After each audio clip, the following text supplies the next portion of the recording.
Good morning. We are in chapter 13 of Exodus. We have gone through a whole bunch of things where God is making a nation out of the Israelites. And the best I can tell, they're still in Egypt. They're not in the wilderness somewhere. They're not literally out of Egypt yet. But most of the Sinai Peninsula was known as Egypt. It was occupied and quote unquote ruled. It wasn't heavily populated, but it was ruled. And here's a map.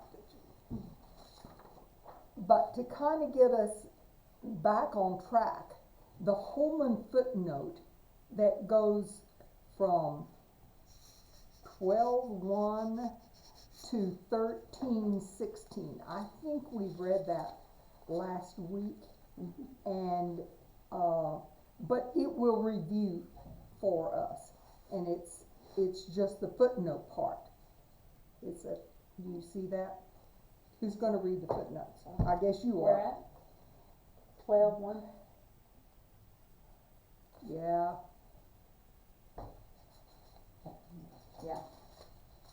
Yeah, it gives a whole review of chapters 12 and 13. Okay. So 12:1 through 13:16, correct? Correct. Okay. Just the first couple paragraphs, that would be fine. Okay. Chapters 12 through 13 are arranged topically in a way that intersperses long sections of instruction with short sections that describe events taking place. With earlier plagues, the report of the plague follows immediately after its announcement. Not so with the 10th, instructions to Moses and Aaron, and then to the Israelites about how to observe the Lord's Passover. So they're told how to observe the Passover before they ever have a Passover. Yeah. So, 12:11, postpone the report of the plague's enactment, which is 12:29 through 30. Some of the instructions that stand before the report of the plague and of the Israelite departure are ones that the Israelites would have needed at the time in order to prepare. Some instructions would be of use only in later years, but they are prominent among the instructions before the event.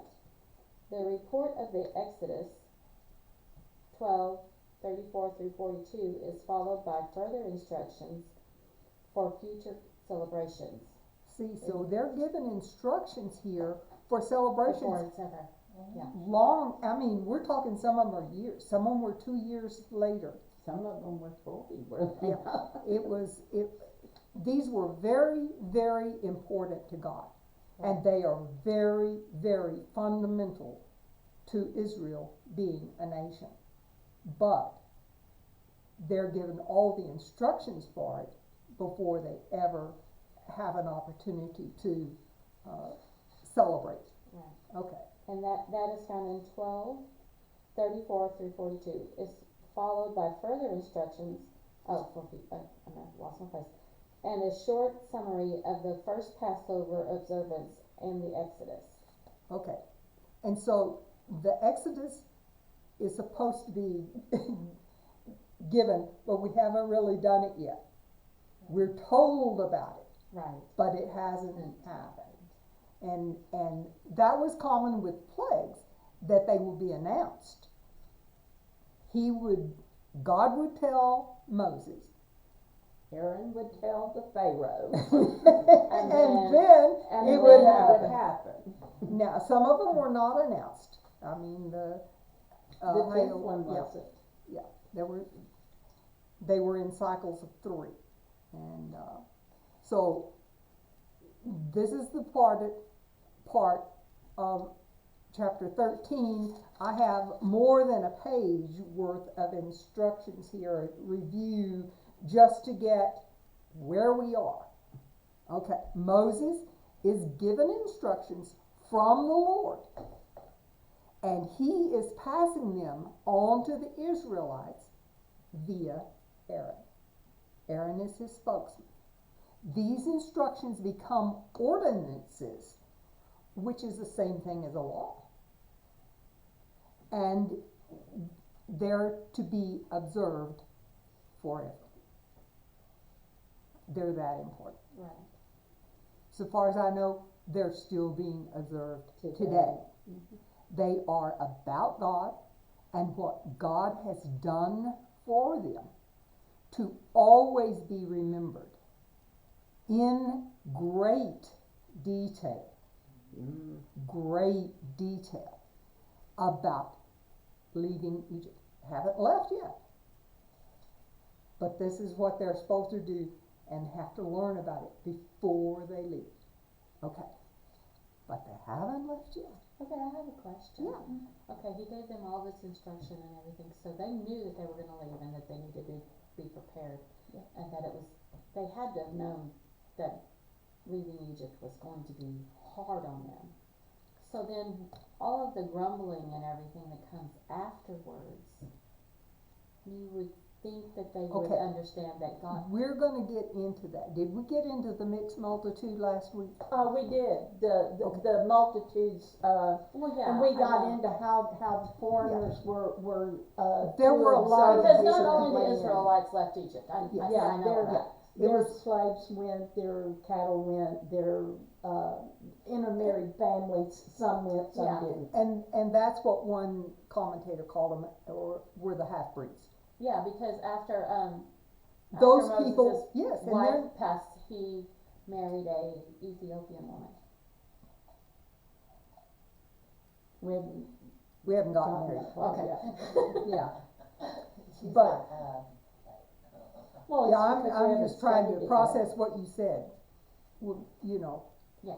But nonetheless, yeah, we're right at this crux where we're given all these instructions that become laws, and they're from God, and they're very important to God, but they're all about the leaving, but we haven't left. Right. So, Wolford and Zuck, and these are my scholars, they teach at the Baptist Seminary in Dallas. After an introductory statement about the Israelites' firstborn, which is going to be in 13:1 and 2, who were to be dedicated for the service of God, since they were spared by the 10th plague, Moses addresses the people again about the Passover and the unleavened bread feast, 3-10. Okay, and then he returns to the subject of the firstborn. So, he's going to address, these are 3 festivals that happen all at the same time. The first one is dedicated to God for saving them and bringing them out of Egypt. The next is to celebrate their trip, and that's a week-long celebration of Right. unleavened bread. And the first day, after the first day of this unleavened bread, then they have the dedication of the firstborn. And it's not just people, folks. It's every beast as well. Right. Every beast as well. So I personally can't fathom the amount of information and training that Moses needed to accomplish this. We're talking a couple million people. How do you just Well, tell a couple of million people? God equips. Obvious. And he was concentrating on the, as it turns out in numbers, we come up with the number 603,550 men. And but just take that by 100th, you know. That's a lot of people. And you couldn't do this in big chunks. You have to do it like you're eating an elephant, a bite at a time. And you may do it over here for a minute, and then you do it over here for a minute, and then you do it here, and then you come back to there. And that's what I see happening, is you're going these different places. And to us, since we're not that familiar and don't celebrate these traditions, except we're coming up on Palm Sunday and Easter, but we don't normally celebrate these. And so these may look to us as Gentiles like they're kind of far removed from us, and maybe they're disjointed a little bit, you know, they don't, maybe trivial because, you know, it's not part of our culture, but they lived it. This was their day-to-day life. They had nothing else to do. Once they are not a slave and they have to make bricks out of nothing, they have nothing to do but focus on God. Okay, so don't forget, Moses wrote this. He is, it was happening to him, it was happening through him, and the first 11 chapters of Exodus are about him. He's the deliverer, and so it brings it up historically, and he's writing about him. He doesn't make himself any superhero. No. He's very, very I think he was very humble. Yes, Yes. I think you're right. But now all the emphasis is on God setting up this nation, and so it takes on a new perspective. Okay. Do you remember your American history when our nation became A nation. a nation? Yeah, separated themselves A from different nation. yes. And do you remember, we're talking years and years and years of backbiting. I mean, it's no different in the government today. We think this is all new. It's been going on since before we became a nation. It is a very tumultuous time. Topsy-turvy.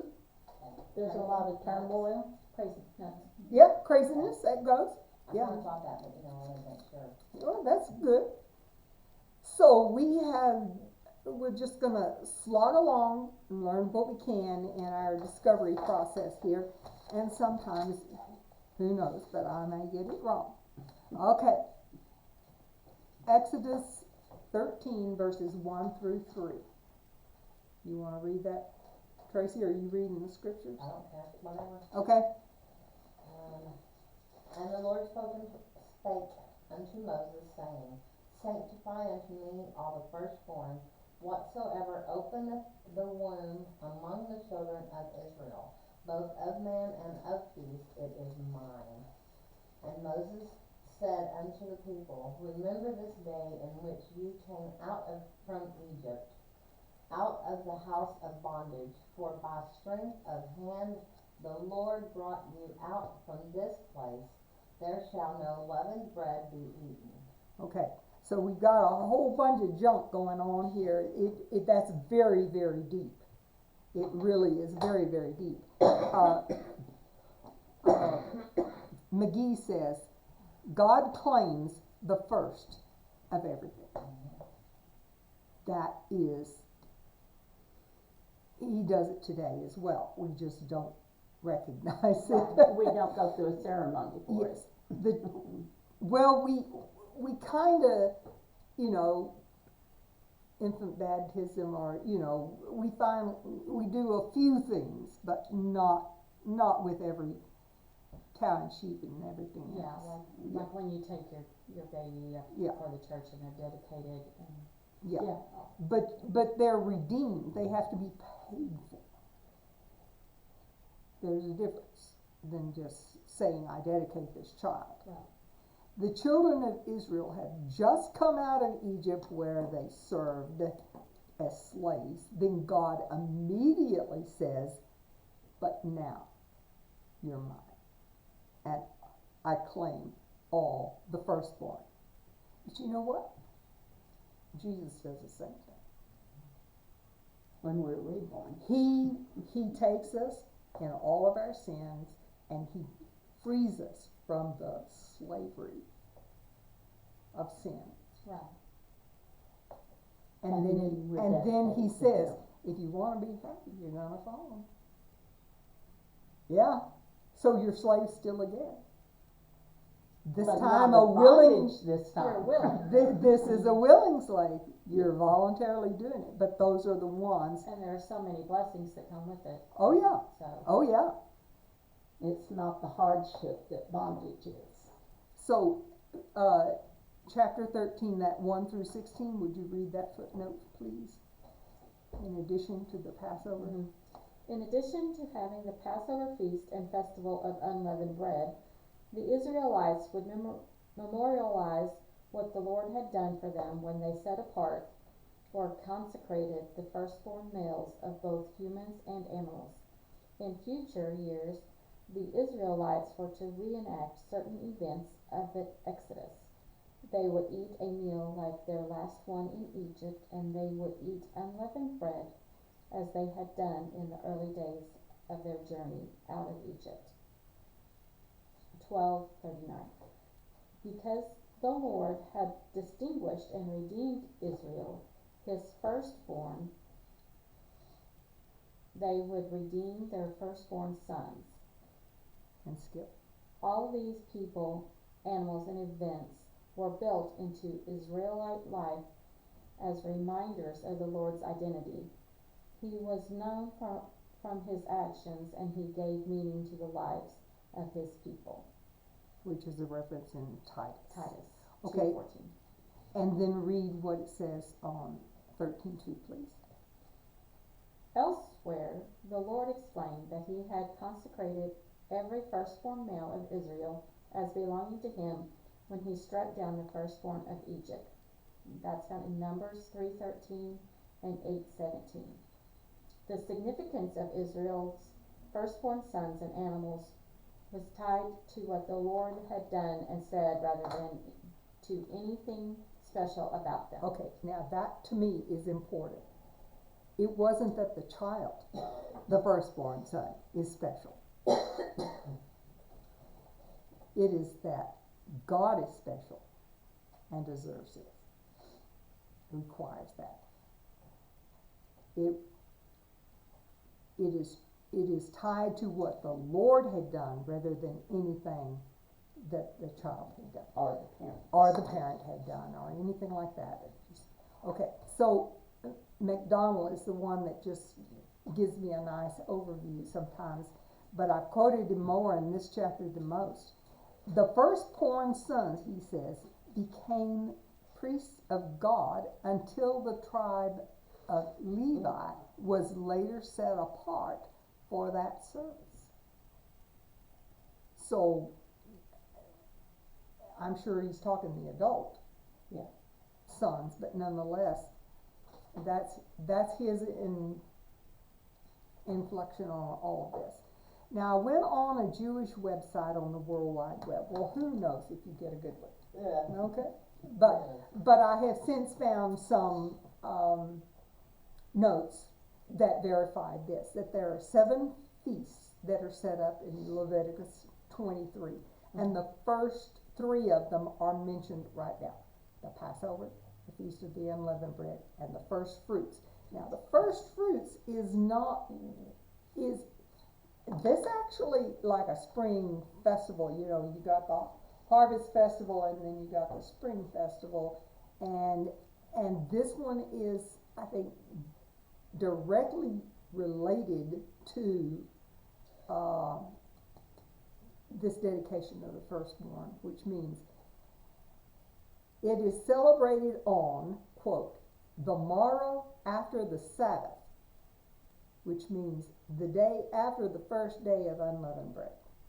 So they just happened like that. In Bible times, this holiday was a feast of thanksgiving for the first grains of the season and the spring harvest and the fall harvest. Okay.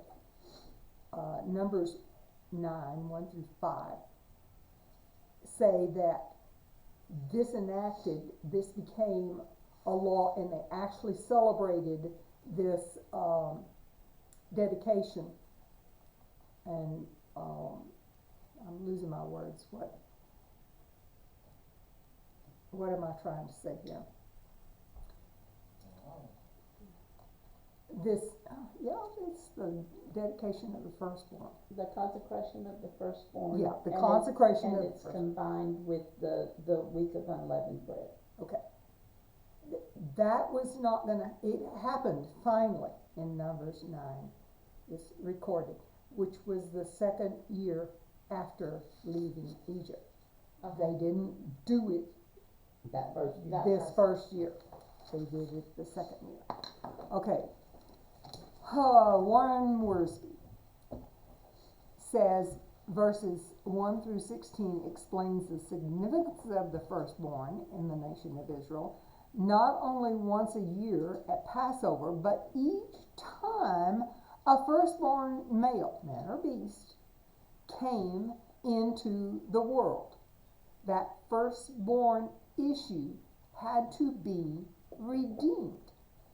Now, because of God's mighty acts in protecting and redeeming his people, he redeemed them all from Egypt, and saving that firstborn of humans and livestock from death, as we discovered in chapter 12, verses 12 and 13, all the firstborn belong to God. They are sanctified, which means set apart as God's exclusive possessions. This ordinance of redemption would take effect when the Israelites were in the promised land, and later Moses explained how to do it, and he does that in both Leviticus and Numbers.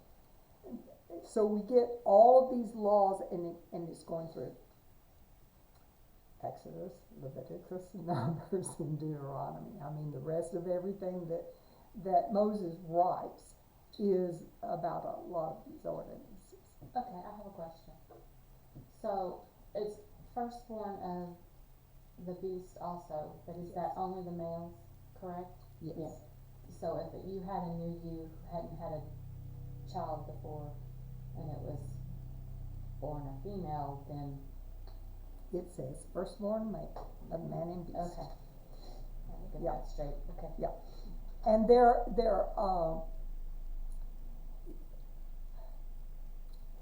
I wrote in the margin there, the dedication versus redemption. And that would mean that a firstborn male lamb would be safe, it would not be slaughtered, correct? No, it is so. Oh, it is slaughtered, that's, okay. Yes. Where does it say man? Cause here in 13 it says just unto me all the firstborn, it doesn't say man or woman. Mine says,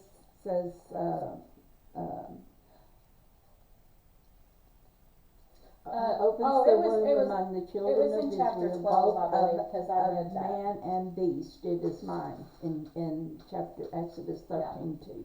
Yeah, but of man Back and then- beast, it doesn't say whether it be. Back then, Tracy, women were of no significance. Yeah. So it would've been males. Yeah. Cause It's, us isn't, women were isn't, just, in you're here to the, have babies, that's it. in the offering, sin offerings and things like that, isn't it a perfect male animal? Yes. With no blemish that is used for that? Yeah, it has to be the male to atone, and I think that links back to the cross, to Jesus. Well, that links forward to the cross. Yes. Yes. Yeah, there's so much symbolism that goes in time before, time of, in the Old Testament, and time in the New Testament, and beyond that. Okay, read verses number 4. Chapter 13, verse 4. This day came ye out in the month Abib. Okay. Alright. Remember that Holman footnote 12:2. This is a new calendar for a new nation. And it's the Canaanite name, Abib. But when you look on most calendars, Jewish calendars, they call it Nisan, which was a Babylonian name. Now, I don't know why they didn't have a Hebrew name for this. But it is called Abib on here, but most every other location that I find it is mentioned Nisa, which is exactly the same thing. It's just one's Babylonian and one's Canaanite. Neither of which were of the Hebrew faith. Okay. And so, number 5, please, verse 5. I'm gonna read all these weird names. Oh, I'm so sorry. And it shall be when the Lord shall bring me into the land of the Canaanites, and the Hittites, and the Amorites, and the Hittites, and the Jebusites, Perfect. Yes. which he swore unto thy father to give thee a land flowing with milk and honey, that thou shalt keep this service in this month. Okay, so he's telling them exactly when to do it, and it is to be done in perpetuity at this time. All right. That was number 5, right? Right. Yeah. McGee says, in other words, the Israelites were to observe